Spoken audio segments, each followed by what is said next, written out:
Welcome sa Tagalog Horoscope, ang iyong gabay sa pang-araw-araw na buhay. Hatid namin ang pinakadetalyadong horoscope na magsisilbing gabay mo sa pera, trabaho, pag-ibig, kalusugan, at swerte. Naway magtagumpay sa buhay ang lahat ng ating tagapakinig at subscribers sa buong mundo. Maraming salamat sa pag-subscribe at tanggapin ang siksik, liglig, at umaapaw na biyayang hatid ng Tagalog Horoscope. Ito ang iyong pang-araw-araw na horoscope para sa Pisces, para sa Mayo 2025.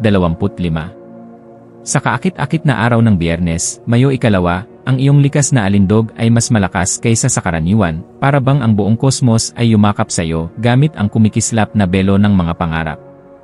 Ang araw na ito ay tila may espesyal na enerhiya, na para bang may isang mahiwagang puwersa na nag-uudyok sa iyong pagiging, na nagbibigay diin sa iyong kagandahan at mahika. Habang ang buwan ay nasa Cancer, mas lalalim ang iyong mga emosyon at ang iyong mga kakayahan sa intuisyon ay tataas.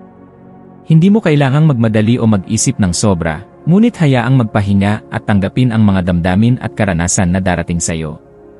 Ngayong araw, mas mapansin mo ang iyong mga koneksyon sa ibang tao at kung paano sila naapektuhan ng iyong presensya. Ang iyong pagiging sensitibo ay magiging gabay mo sa bawat hakbang na gagawin mo.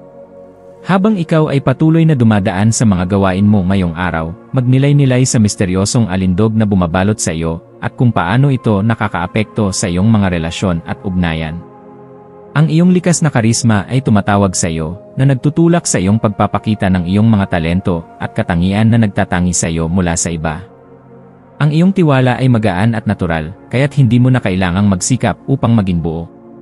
Ang enerhiya ng araw na ito ay nagdudulot ng inspirasyon at pagiging bukas sa mga ideya at oportunidad. Ipagkatiwala ang iyong sarili sa kakayahan ng iyong intuisyon na gabayan ka sa mga susunod na hakbang at hayaang magbukas ang iyong potensyal sa mga larangan ng creativity at relasyon. Sa bawat hakbang na gagawin mo ngayon, ang mga maliliit na senyales mula sa paligid ay maaaring magdala ng mga mensahe na makakatulong sa iyong landas. Ito ay isang pagkakataon na makinig sa mga lihim ng iyong puso at ang mga nararamdaman mo na hindi mo laging pinapansin. Minsan, ang buhay ay nagbibigay sa atin ng mga pahiwatig at mensahe na sa unang tingin ay tila hindi mahalaga, ngunit sa pagninilay, matutuklasan mo ang lalim ng kanilang kahulugan. Maging bukas ka sa mga mensahe na darating sa iyo ngayong araw. Maaaring magmula ito sa iyong mga pangarap o sa mga tahimik na senyales mula sa iyong kapaligiran. Kapag ikaw ay tumahimik at nakinig sa iyong sariling boses at sa mga nangyayari sa paligid mo, mas madali mong makikita ang mga pagkakataon at pagbabago na dapat mong pagtuunan ng pansin.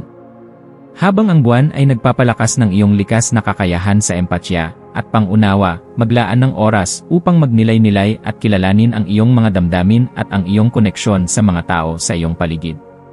Ang enerhiya ng Cancer ay nagsusulong ng malalim na relasyon at koneksyon, kaya't mag-focus sa pagpapalalim ng mga ugnayan. Hindi lamang ito ang tamang oras upang magbukas ng puso sa iba, kundi ito rin ang panahon na maglaan ng pansin sa iyong sariling kalagayan. Huwag matakot na magtanong ng mga malalim na katanungan tungkol sa iyong nararamdaman at kung paano mo nakikita ang iyong sarili sa mga relasyon mo. Ano man ang mangyari, tandaan na ang pagbabalik loob sa iyong sarili ay isang mahalagang hakbang patungo sa pagkakaroon ng mas malalim na pag-unawa sa iyong mga layunin at nararamdaman.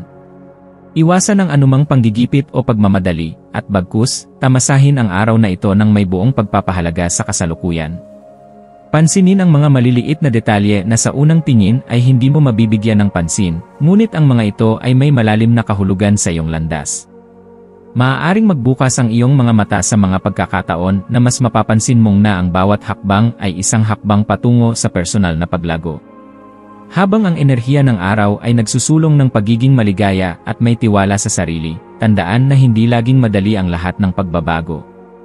Minsan, ang pinakamahalagang aral na natutunan natin ay hindi mula sa mabilis na tagumpay, kundi mula sa mga paghihirap at ang pagpapasya na magpatuloy sa kabila ng lahat. Ang iyong maswerteng kulay ngayong araw ay lilac, isang kulay ng spiritual na koneksyon, introspeksyon, at pagtanggap. Ang lilac ay nagdudulot ng malasakit sa sarili at ng kapayapaan sa loob, kaya't gamitin ito bilang gabay sa iyong pagninilay. Ang iyong maswerteng numero ay 3 at 7. Ang numerong 3 ay kumakatawan sa pagkamaalalahanin at creativity, samantalang ang numerong 7 ay simbolo ng introspeksyon at paghahanap ng mas mataas na layunin sa buhay. Ang maswerteng gawain mo ngayong araw ay maglaan ng oras upang mag-reflect sa iyong mga desisyon at ugnayan. Magkaroon ng tahimik na pagninilay sa iyong mga pangarap at layunin. Maglaan ng oras para sa sarili upang makuha ang tamang perspektibo na magtutulak sa iyo patungo sa iyong mga pangarap. Sa pagtatapos ng araw, huwag kalimutan na magpahinga at mag-reflect sa iyong mga natutunan ngayong araw. Isipin ang mga pagkakataon na dumaan at ang mga mensaheng natanggap mo mula sa iyong kapaligiran. Ang araw na ito ay nagsilbing paalala na ang pagiging bukas at maligaya sa iyong mga emosyon ay magdadala ng mas magagandang oportunidad. Ipagpatuloy ang pagtitiwala sa iyong intuisyon at ang iyong mga kakayahan, at hayaan ang mga ito ang magbigay ng liwanag sa iyong landas. Sa bawat hakbang na gagawin mo, tandaan na ang pinakamahalagang bagay ay ang pagiging tapat sa iyong sarili at ang pagkakaroon ng malasakit sa iba.